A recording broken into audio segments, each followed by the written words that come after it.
Welcome to another episode of comparing Hollywood's movie camera, the Arri Alexa, to something quite a bit less significant. So I did a couple different shoots this week with this camera and I rigged this right next to it so we can look at the footage side by side. Quick introduction, this is the Arri Alexa, which is probably one of the most common cameras used in Hollywood movies and TV shows. And this, on the other hand, is the Canon 80D, what I use for travel videos, YouTube videos, personal stuff like filming my cats. I'm just kidding, I hate cats and oh my god, that's gonna get me so many dislikes. So let's start off by watching some footage from the DSLR.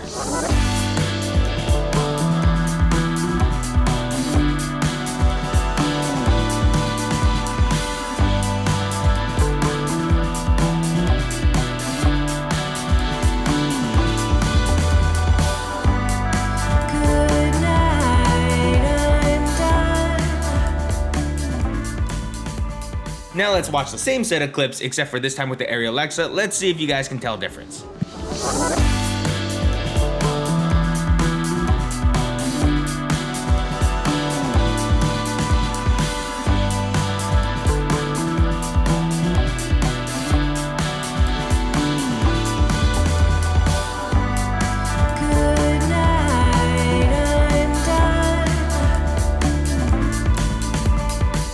So how much of a difference did you guys... Sorry, I just finished eating a burrito. But did you guys notice the difference? The first thing I'm noticing is the color of the skin tones and also the dynamic range, which we'll talk more about in a bit. I do think the DSLR is hanging in there pretty well, but at the same time, it is sunset. And if you're filming during golden hour and it's not looking good, you're doing something pretty wrong. I don't know what you're doing, man. So enough of these cliche sunset beach shots. Let's move on to blue hour, where I think things start to look a little bit more interesting. So now we're moving over to downtown Los Angeles to film some yoga with Michaela.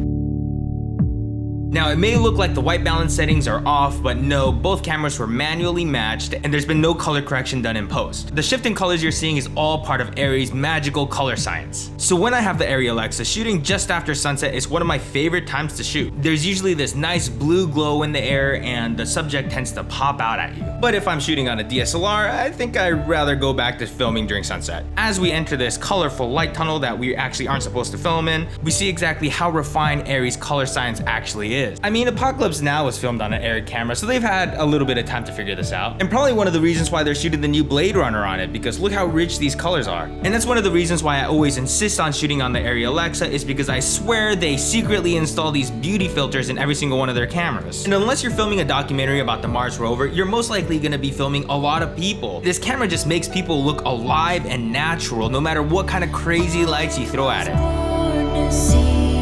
By now, you've probably fallen into a trance by watching Mika do yoga, but I'm so sorry, I'm gonna have to snap you right out of it. We still have more footage to look at. How to load into a balcony. This is efficiency. Here's a scene with Kristina and Marlon. The look we were going for was a dimly lit room that's cozy, but still with a lot of contrast. With the Alexa, it looks like a soft, warm light wrapping around Kristina's face, but on the DSLR, it looks like this harsh light. So as we get over to this part of the room, the DSLR starts to look absolutely terrible. And a lot of that is actually because of the lenses. The Alexa has high-speed cine lenses, and the DSLR, I didn't have anything fast for at the time, which is why you're seeing so much grain. But under the right circumstances, the DSLR can perform really well. For example, one of my favorite films, Whiplash, they filmed most of that on the Arri Alexa, but they filmed a couple of the inserts with a Canon 80D. And on Mad Max, they destroyed a dozen 5D Mark IIs filming some of the action sequences. Although I do remember them saying they limited all the DSLR shots to a second or so before the viewers would notice a difference in quality. And also, I don't think they really wanted to destroy a dozen Alexas. This is the price of a Lamborghini, but like, you know, a 2005, 3 previous owners, salvage title. And this is the price of like a nice dining room table. But the DSLR does have some super convenient options that the Alexa doesn't. Auto exposure, autofocus, built-in audio, high-res photos, time-lapse settings, and of course, it's small and lightweight. Small and lightweight enough for me to film while I'm riding my motorcycle. Is this incredibly unsafe and stupid? Absolutely, but I'm trying to prove a point, okay? One of the legs fell off this tripod while we were doing that. Found it.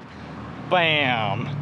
All right, let's not do that anymore. And if you're mounting it onto an electronic stabilizer like the Ronin, the DSLR is 100 times easier because you can literally mount it in just a few minutes and operate it yourself. First, the Alexa needs to be stripped down to be balanced, and since the camera is so heavy, you have to put on one of these vests, which makes you look like a lame android from the future. So in addition, you're gonna need a wireless follow focus system and another person to pull focus. And ideally, at least a third person to control the gimbal. But when you have the team, the Alexa becomes very useful. It has all these professional tools built in like exposure tools, internal ND filters, timecode SDI ports, wireless control, codecs that are better for special effects, and many other things to optimize workflow when working with a crew. So for this last part, let's hang out with Angel and VAIVA, who's just doing their boring daily routine, you know. Now let's talk a little bit about dynamic range. To put it simply, a good dynamic range will let you see something really bright and really dark in the same shot. So here's a good example. We're in a dark environment with a really bright fire coming into the shot. This kind of lighting really puts a camera to the test.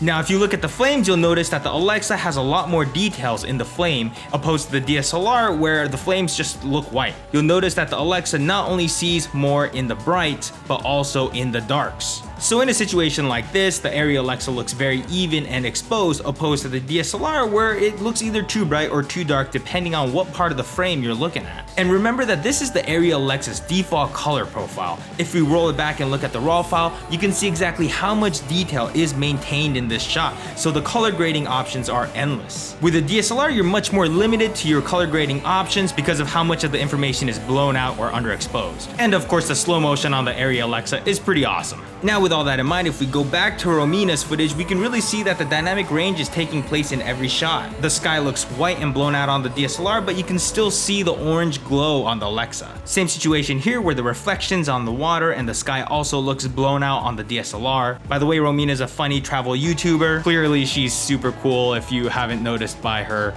tribal dance and her very elegant monkey dance. And I know you're looking for some cool people to follow on Instagram, so make sure you check out Michaela, Kristina, and Marlon. And huge thanks to Angel and VAIVA, who's always down to risk their lives for the sake of great footage. I'm on there too, but my feed's pretty lame, so please lower your expectations. Jonathan's been the man behind the camera for many of these shots, and music's from my good friends GOTHIC, TROPIC, and Rhodes. Go check them out, add them to your Spotify playlist, buy their cassette. I don't know, you do you.